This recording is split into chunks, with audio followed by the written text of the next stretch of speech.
পথিমধ্যে থামিয়ে দেওয়া, অযৌক্তিক জরিমানা, পণ্য নষ্ট, এমনকি শারীরিক হুমকি সবই সম্ভাব্য।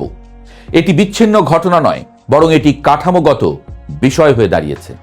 জেলা শহর থেকে রাজধানীতে একটি ট্রাক পৌঁছতে 5 থেকে 7টি পয়েন্টে টাকা দিতে হয়। এই তথ্য এখন আর গুজব নয়, এটি খোলামেলা বাস্তবতা।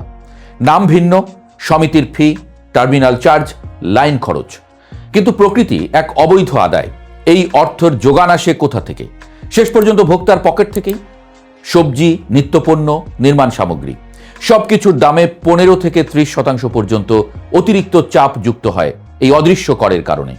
অর্থাৎ চাঁদাবাজি শুধু আইন শৃঙ্খলার সমস্যা নয়, এটি মূল্যস্ফীতির আন্তঃসলীলা শক্তি।